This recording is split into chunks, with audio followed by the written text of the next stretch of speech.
Hello friends, आप सभी का स्वागत है आपके अपने चैनल एबीएम क्लासेस में। फ्रेंड्स, मेरा नाम राजकुमार और आप लोग के यहाँ पे 10 क्लास के विद्यार्थियों के लिए टॉप क्वेश्चन लेकर के आए हैं। साइंस का और सोशल साइंस का और मैथ का ऑब्जेक्टिव क्वेश्चन देखने को मिलेंगे और वे सारे सवाल मिलेंगे फ्रेंड्स जो एग्जाम में पूछा हुआ है और जो एग्जाम में पूछा जाएगा। यानी ऑब्जेक्टिव की पूरी तैयारी आप लोगों को कराया जाएगा चुनिंदा क्वेश्चन छाट कर। ठीक है, तो अगर हमारे चैनल से नहीं जुड़े अभी तक आप लोग तो चैनल को पहले सब्सक्राइब कर लीजिए, साथ में बेल आइकन भी दबा लीजिए।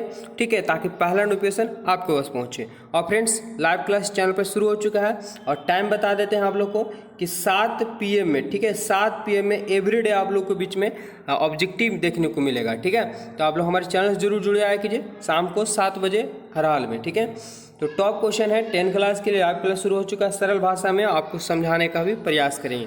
तो चलिए फ्रेंड्स, क्वेश्चन की ओर बढ़ते हैं। अगर आप लोग को आंसर पता है तो कमेंट बॉक्स में इसका आंसर देने का प्रयास कीजिएगा। सवाल है जो पहला कि गोलीय दर्पण की फोकस दूरी इसकी वक्रता तीजा की क्या होती है। अगर आंसर पता है आप लोग को तो आंसर कमेंट बॉक्स में बताएंगे। क्या आधी होती है, दुगनी होती है, तिगुनी होती है, चौथाई होती है? तो फ्रेंड्स, गोलीय दर्पण की फोकस दूरी को एफ कहते हैं। वक्रता त्रिज्या, तो वक्रता त्रिज्या को आर कहते हैं और आर एफ बराबर आप लोग पढ़े होंगे R/2। तो यहाँ पे गोलीय दर्पण उसकी वक्रता त्रिज्या की क्या होती है? तो फ्रेंड्स, वक्रता त्रिज्या क्या है यहाँ पे? आधी होती है। वक्रता त्रिज्या की आधी को क्या कहते हैं? फोकस दूरी कहते हैं। तो ऑप्शन क्या होगा? ऑप्शन ए इसका करेक्ट आंसर हो जाएगा। चलिए आगे बढ़ते हैं। 2 नंबर क्वेश्चन देखेंगे फ्रेंड्स। क्या दिया हुआ कि किसी वस्तु का आवर्धित काल्पनिक प्रतिबिंब बनता है किस दर्पण से बनता है? आवर्धित होना चाहिए, बड़ा होना चाहिए, काल्पनिक होना चाहिए। प्रतिबिंब किससे बनता है? तो फ्रेंड्स, आवर्धित और काल्पनिक जो प्रतिबिंब बनता है वो अवतल में बनता है। ठीक है, बड़ा प्रतिबिंब किससे बनता है? अवतल में बनता है। उत्तल दर्पण में छोटा बनता है। आगे बढ़ते हैं। अगला क्वेश्चन नंबर 3 है, प्रकाश की एक किरण जब किसी एक समतल दर्पण पर 60 डिग्री का कोण बनाती है। ध्यान दीजिएगा कि प्रकाश की एक किरण जब किसी समतल पर 60 डिग्री का कोण बनाती हुई टकराती है तो उसका परावर्तन कोण क्या होगा? और आप लोग प्रकाश के परावर्तन का नियम पढ़ चुके होंगे। ठीक है, तो फ्रेंड्स, राइट आंसर की अगर हम बात कर ले तो आप लोग देखे होंगे समतल दर्पण है तो जिस कोण से आएगा और उसी कोण से क्या हो जाता है? लौट जाता है। ये होता है प्रकाश का परिवर्तन की नियम कि आपतन कोण परावर्तन कोण के आपस में क्या होते हैं? बराबर होते हैं। तो 60 डिग्री कोण से आया तो 60 डिग्री से ही लौट जाएगा। यानी आंसर की बात करें तो ऑप्शन जो है ए हो जाएगा करेक्ट आंसर। अगर आप लोग ऑप्शन ए बताएं तो बिल्कुल सही है। चलिए फ्रेंड्स, आगे बढ़ते हैं। और आप लोग वीडियो को शेयर जितना शेयर कर सकते हैं आपके रिलेटिव में, आपके दोस्त यार में, आपके स्कूल कोचिंग में जितने भी विद्यार्थी हैं, ठीक है, 10 क्लास के भाई बहन, सबके पास शेयर कीजिए और एवरीडे 7 बजे जुड़ने का प्रयास करेंगे। साइड मिरर के रूप में उपयोग होता है। बताएंगे कि साइड मिरर के रूप में किसका प्रयोग किया जाता है? क्या उत्तल लेंस का किया जाता है, अवतल लेंस का किया जाता है, दोनों का किया जाता है, इनमें से कोई नहीं? तो फ्रेंड्स, साइड मिरर के रूप में जो प्रयोग किया जाता है वो किया जाता है, किसे किया जाता है? तो उत्तल दर्पण का प्रयोग किया जाता है। क्या यहाँ पे दर्पण है? नहीं है। तो ऑप्शन क्या हो गया? Option D. आप लोग ऑप्शन ए मार देते हैं जो गलती हो जाता है। ठीक है, चलिए अगर ऑप्शन डी बताएं तो बिल्कुल सही बताएं।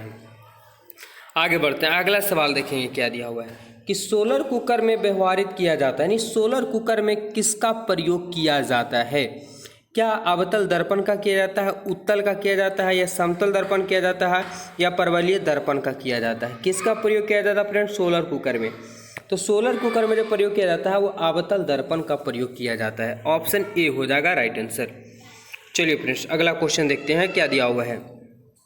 गोलीय दर्पण में दूरियों को सदा इसके सापेक्ष मापते हैं। यानी गोलीय दर्पण में जो दूरी मापा जाता है वो किसके सापेक्ष मापा जाता है? ठीक है, तो राइट आंसर बताना है। क्या ध्रुव के किसी भी नियत बिंदु से, या वक्रता केंद्र से, या फोकस के? क्या होगा राइट आंसर? तो फ्रेंड्स, किसी भी गोलीय दर्पण में जो सदा दूरी मापा जाता है वो ध्रुव से ही लेकर के माना जाता है, यहीं के सापेक्ष माना जाता है। ऑप्शन क्या होगा? ऑप्शन जो है यहाँ पे ऑप्शन ए हो जाएगा करेक्ट आंसर फ्रेंड। चलिए अगला सवाल क्या है। सर्च लाइट का परावर्तक सतह कैसा होता है? सर्च लाइट का परावर्तक सतह होता है, यानी कैसा होता है फ्रेंड्स? ठीक है, राइट आंसर बताना 7 का। तो सर्च लाइट का परावर्तक सतह जो होता है फ्रेंड्स वो अवतल होता है। सबको याद होना चाहिए, टोटल इंपॉर्टेंट क्वेश्चन है, आपको पक्का एग्जाम में देखने को मिलेंगे फ्रेंड्स। ठीक है, चलिए आगे बढ़ते हैं। अगला, किस दर्पण में केवल आभासी प्रतिबिंब बनता है? कौन सा ऐसा दर्पण है जिसमें केवल और केवल आभासी प्रतिबिंब बनता है? 8 नंबर सवाल। क्या समतल, अवतल, उत्तल, समतल और उत्तल दोनों। तो फ्रेंड्स आभासी प्रतिबिंब जो बनता है वो समतल में बन जाता है और उत्तल में भी बन जाता है, इसलिए ऑप्शन क्या होंगे, तो यहाँ पे डी हो जाएगा करेक्ट आंसर। चलिए 9 नंबर सवाल है, देखेंगे क्या दिया हुआ है कि समतल दर्पण में प्रतिबिंब की प्रकृति क्या होती है। समतल दर्पण में प्रतिबिंब की प्रकृति क्या होती है, क्या वास्तविक होती है, वास्तविक तथा सीधा होता है, वास्तविक और उल्टा होता है, और आभासी और बराबर होता है, क्या होगा राइट आंसर ये बताना। तो फ्रेंड्स समतल दर्पण में प्रतिबिंब की जो प्रकृति होती है वो आभासी होती है और बराबर होती है, ठीक है। जितना दूरी पे वस्तु रहेगा उतना ही बड़ा दिखलाई देगा समतल दर्पण में, याद रखेंगे बराबर होता है। 10 नंबर क्वेश्चन, आप लोग लास्ट में बताइएगा कि आपको टोटल कितना में से कितना राइट हुआ, ठीक है, कमेंट बॉक्स में। प्रकाश के परिवर्तन के कितने, ये बहुत इजी क्वेश्चन है लेकिन बार बार ये एग्जाम में देखने को मिल जाता है कि प्रकाश के परिवर्तन के कितने नियम हैं। तो फ्रेंड्स प्रकाश के परिवर्तन के 2 नियम हैं। पहला नियम है कि आपतन कोण बराबर परिवर्तन कोण होता है। दूसरा कि आपतित किरण, परावर्तित किरण, आपतन में कोई खींचा गया विलंब तीनों एक ही समतल में होते हैं, ये दूसरा नियम होता है, ठीक है, याद होगा सभी को फ्रेंड्स। अगली बढ़ती है, किसी गोलीय दर्पण में फोकसांतर एवं वक्रता त्रिज्या के बीच संबंध, और अभी जस्ट इस पे चर्चा करके गए थे फ्रेंड्स कि एक बराबर जो होता है वो r/2 होता है। क्या है f बराबर r/2 कहीं, बिल्कुल है। ऑप्शन क्या है, तो ऑप्शन सी है, f बराबर r/2, ये संबंध है, ऑप्शन सी करेक्ट आंसर हो जाएगा फ्रेंड्स। आप लोग सी बताएं तो बिल्कुल सही है। चलिए आगे बढ़ते हैं, अगला सवाल, हवा यानी निर्वात में, ठीक है, निर्वात में प्रकाश की चाल क्या होती है ये बताना आप लोग को। निर्वात में प्रकाश की चाल क्या होती है, तो फ्रेंड्स निर्वात में प्रकाश की चाल 3 × 10⁸ मीटर प्रति सेकेंड, या इसको बोल सकते हैं 3 लाख किलोमीटर प्रति सेकेंड भी बोल सकते हैं, ठीक है। ये राइट आंसर ये हो जाएगा, इसको तोड़ेंगे तो आपको लाख में ही चलाएगा, 3 लाख किलोमीटर प्रति सेकेंड होता है फ्रेंड्स, याद रखेंगे। अगले सवाल की ओर बढ़ते हैं, टोटल इंपॉर्टेंट है।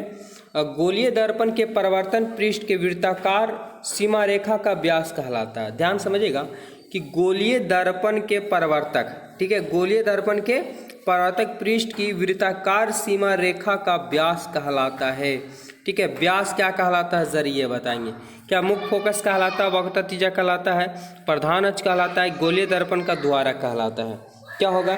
तो फ्रेंड्स ये वक्रता त्रिज्या कहलाता है कि गोलीय दर्पण के परावर्तक, ठीक है, गोलीय दर्पण क्या है, परावर्तक वृत्ताकार सीमा रेखा, जो सीमा रेखा है फ्रेंड्स इसका व्यास क्या कहलाता है, तो वक्रता त्रिज्या ही कहलाता है, व्यास पूरा। आगे बढ़ते हैं, क्वेश्चन नंबर 14 है फ्रेंड्स, क्या दांत विषय किसी दर्पण का उपयोग मरीजों की दांतों को बड़ा प्रतिबिंब देखने के लिए करता है, तो आबतल का प्रयोग किया जाता है, याद रखें फ्रेंड्स, आबतल का। क्वेश्चन नंबर 15 है, क्या होगा, यदि किसी बीम, यानी यदि किसी बीम बोले या वस्तु बोल सकते हैं, यदि किसी बीम का प्रतिबिंब का आवर्धन ऋणात्मक हो तो उस प्रतिबिंब की प्रकृति क्या होगी। तो सिंपल है कि अगर ऋणात्मक बोल दिया फ्रेंड्स तो समझ जाइएगा कि उल्टा होगा। कैसा होगा, उल्टा, यानी वास्तविक होता है, ठीक है, तो कैसा होगा ये बताना आप लोग को। तो फ्रेंड्स वास्तविक और उल्टा होगा, याद रखेंगे। तो ये टॉप 15 क्वेश्चन आप लोग इस वीडियो में हम क्लियर कराएं फ्रेंड्स। आप लोग जरा बताएं कि इस 15 में आपका कितना नंबर आया है, ठीक है। और कल भी आप लोग का बीच में इसका पार्ट 2 मिलेगा, आप लोग समय से 7 बजे जुड़ जाइएगा लाइव क्लास में, और वीडियो कोशिश कीजिए जितना ज़्यादा होकर शेयर करने का। धन्यवाद, मिलते हैं नेक्स्ट वीडियो में।